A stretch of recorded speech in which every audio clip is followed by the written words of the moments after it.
वसीम अकरम वो है, एक वसीम अकरम ये है। वो वसीम अकरम ये है कि जिसके बारे में कहते थे जब ये चला जाएगा तो क्रिकेट में बाकी क्या बचेगा, छोटे बच्चे कहते थे। एक ये है कि हर रोज लोग दुआएं मांगते हैं, या अल्लाह ये चला जाए, अपनी अमन की जिंदगी गुजारे, अल्लाह ताला हमारे वज़ीर आज़म को तौफीक दे सही फैसला करने। यानी कि हुकूमत भी कंफ्यूज है, इमरान खान साहब की परफॉर्मेंस भी हुकूमत ने, इमरान खान कंफ्यूज है। जब हुक्मरान कंफ्यूज होते हैं मातहत और ज्यादा कंफ्यूज होते हैं। इमरान खान कंफ्यूज थे, लॉकडाउन उन्होंने नहीं किया, कहते अपना अशराफिया ने करा दिया। कौन सी अशराफिया? साफ का एस्टेब्लिशमेंट ने कराया है। अशराफिया तो लॉकडाउन नहीं चाहती। अशराफिया को 1000 अरब रुपए का बिजनेस करना होता है। यकम रमजान से लेके और 30 रमजान तक जो सिर्फ ईद की खरीदारी है वो 1000 रुपए का बिजनेस होता है। 29 को दुआएं मांग रहे होते हैं ताजर, चांद नजर ना आए, एक रोजा और हो जाए, किसी तरह एक रोजा और हो जाए। हाँ जी, 29 को इसलिए कि 100 अरब रुपए का फर्क पड़ता है आखिरी दिन, क्योंकि खातीन ने तो खरीदारी करनी होती है ना, इसमें तो कोई शुबा ही नहीं है। 2 3 4 जोड़े तो ईद के होने चाहिए। इस पे आप कदगन नहीं लगा सकते हारून साहब? मेरी क्या मजाल है, आज तक कोई जब से ये दुनिया बनी है कोई कदगन लगा सकता। ठीक है, आगे बढ़ते हैं। आपने इटली के हवाले से बात की थी हारून साहब, कौन सी ताज़ा ऐसा रिसर्च आई है जिसमें रिसर्च ताज़ा उन्होंने की 40 ऑटोप्सीज। देखिए हर मुल्क में तहकीक होती है, ये नहीं है कि तहकीक अमेरिका में ही हो रही हो तो मोतबर है। हो सकता है फ्रांस की बेहतर हो सकता है चीन की बेहतर हो सकता है जर्मनी की बेहतर हो। देखिए ना, जहां कहीं टॉप प्रोफेशनल्स हैं, मतलब मीडिया आज भी बरतानिया का अमेरिका से बेहतर है। ठीक है जी, इसी तरह यूनिवर्सिटियां आज बेहतर हैं। न्यूजीलैंड की यूनिवर्सिटियां बड़ी बेहतर हैं। अब तो खैर न्यूजीलैंड की वज़ीर-ए-आज़म एक ऐसी खातून है कि सब लीडरों को उसने मात कर दिया। कोरोना में भी उसने परफॉर्मेंस ऐसी दी, दहशतगर्दी में भी ऐसी दी। उससे कुछ सीखें खान साहब। हाँ जी, महातिर मोहम्मद से तो नहीं सीखा। वैसे उनकी तारीफें बड़ी की थी। नहीं, तारीफें सारी दुनिया ने की, उन्होंने भी की, अच्छा किया, तो तारीफ करनी चाहिए ना। ठीक है ना। वो रिसर्च ये है कि इससे होता है खून गाढ़ा।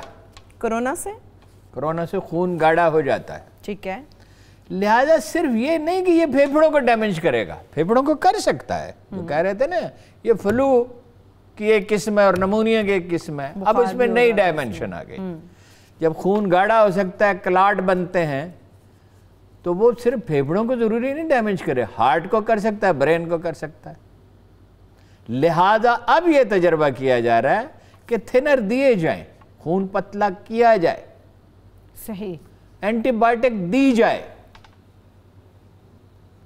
अच्छा, वैसे जो लोग अमेरिका में ज्यादा मर रहे हैं ना, ये बड़ा दिलचस्प पहलू है, वो काले हैं और स्पेनिश हैं, यानी कम तालीम याफ्ता लोग, लापरवाह लोग जो जिंदगी की कदर कीमत से आशना नहीं है। करीब फिगर पहुंच चुका है अमेरिका के अंदर। ठीक है ना। लोग मरे ज्यादा किस चीज से हैं? कैंसर से, यही बताया जा रहा है, दिल के अमराज से और नमूनिया से। मसलन अभी मैंने एक अमेरिका से आया मैसेज सुना, एक इंडियन खातून का, वो चीख रही है, वो कह रही इसको नमूनिया था हमारे भाई को, इसको नमूनिया की दुआ नहीं दी, मार डाला। और वो तो ये कह रही थी गुस्से में कि जानबूझ के मार डाला। और नर्सें, यहूदी नर्सें साजिश में शरीक हैं, डॉक्टर तो शायद शरीक है। यानी कि कोई भी और बीमारी है वो वजह बन सकती है इस वायरस के अंदर दाखिल होने के बाद। देखिए ना, डेथ रेट कम है। अब ये एस्टेब्लिश्ड फैक्ट है कि बूढ़े आदमियों को जिनको शुगर हो, ब्लड प्रेशर हो, कैंसर हो, दिल का आर्जा हो, अल्लाह उन सबको महफूज रखे, हर दुनिया के अल्लाह की मखलूक को, कि वो इससे वो ज़्यादा ख़तरे में। इसलिए पाबंदी क्या लगे, स्कूल कॉलेज बंद रखें। जो 55 साल से ज़्यादा उम्र के आदमी हैं उन्हें मतलब दफातर में पाबंदी लगाएं, 6 फुट से करीब ज़्यादा फासले पे बैठें। जहाँ ये मुमकिन नहीं है वहाँ आधे स्टाफ की छुट्टी करें। एक आदमी 2 आदमियों का काम कर सकता है। चले, मैं ब्रेक रोज का तजुर्बा आपसे पूछूंगी कि एक आदमी 2 आदमियों का काम कैसे कर सकता है, इदारा कराने के लिए भी राजी होता है। एक छोटी सी ब्रेक की तरफ बढ़ते, ब्रेक से वापस आके गुफ्तगू यहीं से आगे बढ़ेगी। मगर इसके साथ साथ जिस तरह से हमने बात की थी, हारून साहब ने भी अल खिदमत फाउंडेशन के हवाले से भी बात की थी, वापस आके आपको बताएंगे कि किस तरह से कुछ निजी तंजीमें हैं वो आवाम की खिदमत के लिए भरपूर दिन रात एक किया हुआ है उन्होंने। एक छोटी सी ब्रेक, स्टे विद अस।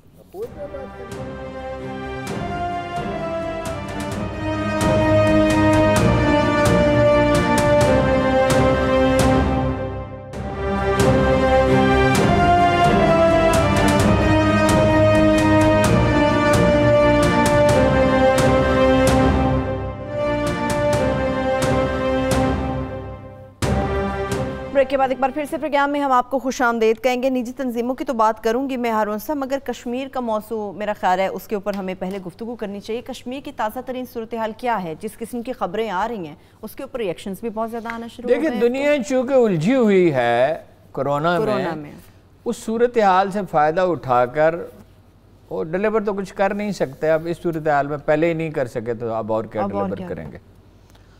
اب اس صورتحال سے فائدہ اٹھا کر نیو یارک ٹائمز کہتا ہے کہ کشمیر میں آپریشنز تیز کر دیا بھارتیوں نے. اب ظاہر ہے جب آپریشن تیز کریں گے، اور پہلے تو یہ ہے کہ کوئی جنازہ ہوتا تھا، اب وہ کرونا کا بہانہ بنا کر وہیں دفن کر دیتے ہیں، لہذا ریئیکشن بڑھ رہا ہے. اور ظاہر ہے کہ خوف کی ایک حد ہوتی ہے جس کے بعد ریئیکشن ہوتا ہے. اب وہ ریئیکشن شروع ہو گیا ہے. تو یہاں پہ ایک کرنل مارا گیا، ایک میجر مارا گیا، اور 3 اور اہلکار مارے گئے. تو وہ آپریشن صرف یہی ہے، کشمیر میں نہیں آپریشن بڑھ گئے. پی ٹی ایم پشتون تحفظ موومنٹ کی فنڈنگ بڑھ گئی ہے. اچھا. اور افراسیاب خٹک اس کے نئے لیڈر ہیں. میدان کارزہ افراسیاب خٹک کو جو بھی بات پوچھیں یا وہ انڈیا کے نقطہ نظر سے بتائے گا یا افغانستان کے نقطہ نظر سے بتائے گا. اسی لیے کمان ان کے ہاتھ میں پھر دے دی گئے. ٹھیک ہے جی. اب وہ ایک اناد اس کو ہے جیسے پاکستان سے. اب یہ آپ کو پتہ نا پی ٹی ایم کے لیڈر کیا کہتے ہیں؟ وہ کہتے ہیں غفار خان کو کیوں نہیں کہتے؟ بھئی آپ کو کسی نے روکا، آپ غفار خان کو کہیں رحمت اللہ علیہ. اب مسلمان تھے، فوت ہو گئے، آپ نے پسند کرتے ہیں انہیں رحمت اللہ علیہ کہتے. جب آپ کی حکومت بنی آپ نے بے شمار ادارے ان کے نام پہ بنا دیے، کسی نے آپ کو روکا بنانے سے. ٹھیک ہے جی. تو یہ تو ہر ایک کی اپنی آزاد مرضی ہے کہ کون کس کو اپنا ہیرو مانتا ہے، کون اس کو اپنا ہیرو نہیں مانتا، اور کون اپنے ملک سے محبت کرتا ہے اور کون اپنے ملک سے محبت نہیں کرتا. کشمیری بڑی محبت کرتے ہیں. اور وہ کہاں گیا پختونستان؟ وہ دفن ہو گیا. اب جتنی مرضی بھارت پیٹ ٹھونک لے، اگر امریکہ ڈاکٹر اشرف غنی کی مدد نہیں کر سکا تو انڈیا کیا اس کی مدد کر لے گا؟ انڈیا اس سے بڑی طاقت تو نہیں ہے. امریکی فوج کو واپس جانا پڑ رہا ہے تو انڈیا وہاں کیسے فوج اتار سکتا ہے؟ انڈیا آپ کو پیسے دے سکتا ہے بعض لوگوں کو. اور بلوچستان میں اس نے کیا کر لیا؟ $500 ملین سالانہ خرچ کر کے. ایک وقت تھا وہاں پاکستان کا پرچم نہیں بعض جگہ لہرا سکتا تھا. ڈیرہ بگٹی سمیت 3 اضلاع میں وہ بھتہ لیتے تھے. وہ بھتہ لینے والے کہاں ہیں؟ وہ فراری کہاں ہیں؟ ان میں سے بیشتر ہتھیار ڈال چکے، باقی منت سماجت کر رہے ہیں. یہی آپ کا مستقبل ہے. کوئی ریاست اپنے باغیوں کو تادیر برداشت نہیں کرتی. اب یہ جو صاحب ہیں عارف وزیر، ان کا خانگی جھگڑا ہے. اب تک جتنی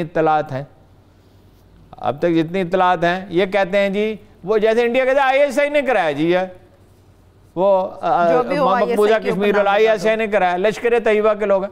اور 4 تو قطاریں خاردار تاروں کی، 4 اس میں بجلی دوڑ رہی ہے، اس کے ساتھ آرمی گشت کر رہی ہے. تو کدھر سے انفلٹریٹر داخل ہو گئے؟ اور وہاں جو 50 لاکھ آدمی ہیں وہ موم کے بنے ہوئے ہیں. اور وہاں جو ایبل باڈیڈ 20-25 لاکھ آدمی ہیں جن کی ماں اور بہنوں کے ساتھ تم ظلم کرتے رہے. 1 لاکھ آدمی مار ڈالے، گن پاؤڈر چھڑکے، سینکڑوں مارکیٹیں جلا دیں، باغ ویران کر دیے. کتنا عرصہ ہو گیا؟ اب تو 8-9 مہینے ہو گئے. ایک کرفیو لگا ہوا ہے.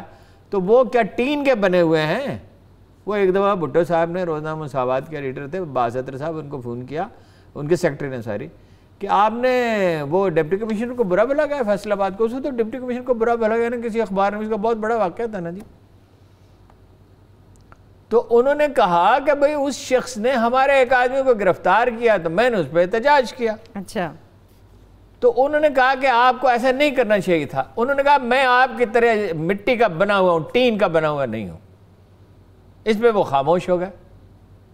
بات یہ ہے کہ وہ ٹین کے بنے ہوئے تو نہیں ہیں، ان کے سینے میں دل دھڑکتا ہے، ان کا لہو اتنا ہی سرخ ہے.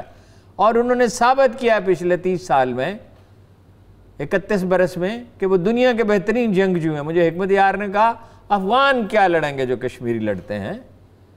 دیکھیے ان کی عورتیں یرغمال ہیں، انہوں نے ان سے زیادہ قربانیاں دیں. 1 لاکھ آدمی مار ڈالے. اب پراوین سوامی کہتا ہے، ان کا جو بیسٹ وہ تجزیہ کار ہے دفاع کا، سابق فوجی ہے، وہ کہتا ہے کہ انٹیلیجنس بیسڈ آپریشنز ناکام ہو گئے. آج سارے دن انڈین میڈیا روتا رہا.